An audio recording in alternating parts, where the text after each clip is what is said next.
Kemudian imam besar berkata, "Apakah benar demikian?" Dan Stefanus berkata, "Saudara-saudara dan bapak-bapak, dengarkan aku. Allah yang Maha Mulia tampak kepada nenek moyang kita Abraham ketika ia masih berada di Mesopotamia, sebelum ia tinggal di Haran dan berkata kepadanya, 'Pergilah dari tanahmu dan dari sanak saudaramu, lalu datanglah ke tanah yang akan kutunjukkan kepadamu.' Kemudian Abraham meninggalkan tanah orang Kasdim dan tinggal di Haran. Dan dari sana, sesudah ayahnya meninggal, Allah menyuruhnya pindah ke tanah ini tempat sekarang kamu tinggal. Namun Allah tidak memberikan warisan kepadanya, bahkan setapak tanah pun tidak, tetapi berjanji untuk memberikannya kepada Abraham sebagai miliknya dan keturunan sesudah dia, meskipun Abraham belum memiliki anak. Akan tetapi Allah berkata begini, bahwa keturunannya akan menjadi pendatang di tanah yang asing dan bahwa mereka akan diperbudak serta dianiaya selama 400 tahun. Namun aku akan menghukum bangsa yang memperbudak mereka, kata Allah, dan setelah itu mereka akan keluar dari sana dan beribadah kepadaku di tempat ini. Lalu Allah memberikan kepada Abraham perjanjian sunat, maka Abraham menjadi ayah Ishak dan menyunatnya saat berusia 8 hari, dan Ishak menjadi ayah Yakub, dan Yakub ke-12 bapa leluhur. Karena iri kepada Yusuf, bapa leluhur kita menjualnya ke Mesir. Akan tetapi Allah menyertai Yusuf dan menyelamatkannya dari semua penderitaan, serta memberinya anugerah dan kebijaksanaan di hadapan Firaun Raja Mesir yang membuatnya menjadi pemimpin atas Mesir dan seluruh istananya. Suatu ketika bencana kelaparan terjadi di seluruh Mesir dan Kanaan, serta menyebabkan penderitaan yang sangat besar, dan nenek moyang kita tidak bisa mendapatkan makanan. Akan tetapi, ketika Yakub mendengar bahwa ada gandum di Mesir, ia menyuruh nenek moyang kita datang ke sana untuk pertama kalinya. Pada kunjungan yang kedua, Yusuf membuat dirinya diketahui oleh saudara-saudaranya, dan keluarga Yusuf menjadi jelas bagi Firaun. Setelah itu Yusuf mengirim pesan dan mengundang Yakub, ayahnya, dan semua sanak saudaranya, semuanya berjumlah 75 jiwa. Maka Yakub turun ke Mesir, dan ia mati di sana, ia dan nenek moyang kita. Dari sana mereka dipindahkan ke Sikem dan dibaringkan di kuburan yang telah Abraham beli dengan sejumlah uang dari anak-anak Hemor di Sikem. Akan tetapi, ketika makin dekat waktu perjanjian itu yang telah Allah ikrarkan kepada Abraham, bangsa itu bertambah dan dilipat gandakan di Mesir, sampai ada raja lain bangkit atas seluruh Mesir yang tidak tahu tentang Yusuf. Raja itu memperdaya bangsa kita dan menganiaya nenek moyang kita sehingga memaksa mereka membuang bayi-bayi mereka sehingga mereka tidak dapat bertahan hidup. Pada masa itu, Musa lahir dan ia sangat elok di mata Allah. Dan Musa diasuh di rumah ayahnya selama 3 bulan. Dan ketika ia sudah dibuang, putri Firaun mengambilnya dan membesarkannya seperti anaknya sendiri. Maka Musa dididik dalam segala hikmat orang-orang Mesir dan ia berkuasa dalam perkataan dan perbuatannya. Namun ketika Musa genap berusia 40 tahun, muncul di dalam hatinya untuk mengunjungi saudara-saudaranya, yaitu keturunan Israel. Dan ketika melihat salah satu dari mereka diperlakukan dengan tidak adil oleh orang Mesir, Musa datang membela orang yang dianiaya itu dan membalas dengan membunuh orang Mesir itu. Musa mengira bahwa saudara-saudaranya akan mengerti bahwa Allah memberi mereka keselamatan melalui dirinya, tetapi mereka tidak mengerti. Pada hari berikutnya, Musa mendatangi orang Israel yang sedang berkelahi, dan ia berusaha mendamaikan mereka dengan berkata, "Hai, bukankah kalian ada hubungan saudara? Mengapa saling menyakiti?" Namun, orang yang menyakiti saudaranya itu menyingkirkan Musa ke samping sambil berkata, "Siapa yang menjadikanmu penguasa dan hakim atas kami? Apakah kamu ingin membunuhku seperti kamu membunuh orang Mesir itu kemarin?" Mendengar perkataan orang itu, Musa melarikan diri dan menjadi pendatang di tanah Midian. Di sana ia menjadi ayah dari 2 orang anak laki-laki.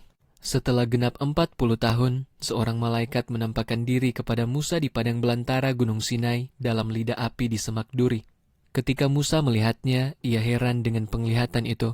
Dan ketika ia mendekat untuk mengamatinya, datanglah suara Tuhan, "Akulah Allah nenek moyangmu, Allah Abraham dan Allah Ishak dan Allah Yakub." Musa pun gemetar ketakutan dan tidak berani untuk mengamatinya. Kemudian Tuhan berkata kepadanya, "Lepaskanlah sandal dari kakimu, karena tempat di mana kamu berdiri adalah tanah suci. Aku benar-benar sudah melihat penderitaan umatku yang ada di Mesir dan telah mendengar rintihan mereka. Dan aku telah turun untuk menyelamatkan mereka. Dan sekarang marilah, aku akan mengutusmu ke Mesir." Musa yang sudah mereka tolak dengan berkata, "Siapakah yang menjadikanmu penguasa dan hakim atas kami? Dia adalah orang yang Allah utus untuk menjadi, baik penguasa maupun penyelamat, melalui tangan malaikat yang menampakkan diri kepadanya di semak duri. Orang ini memimpin mereka keluar sambil mengadakan mujizat dan tanda-tanda ajaib di tanah Mesir dan di Laut Merah dan di padang belantara selama 40 tahun. Musa inilah yang berkata kepada bangsa Israel, Allah akan membangkitkan bagimu seorang nabi seperti aku dari antara saudara-saudaramu. Ia ini adalah orang yang ada di antara jemaat di padang belantara bersama malaikat yang berbicara kepadanya di Gunung Sinai dan bersama nenek moyang kita, dan ia telah menerima firman yang hidup untuk diberikan kepada kita. Nenek moyang kita menolak untuk taat kepada Musa, tetapi menyingkirkannya dan ingin kembali ke Mesir dalam hati mereka dengan berkata kepada Harun, "Buatkan kami dewa-dewa yang akan berjalan di depan kami, karena Musa ini yang memimpin kami keluar dari tanah Mesir, kami tidak tahu apa yang telah terjadi padanya." Pada waktu itu, mereka membuat sebuah patung anak lembu dan memberikan persembahan kepada berhala itu, serta bersorak-sorai dengan pekerjaan-pekerjaan tangan mereka.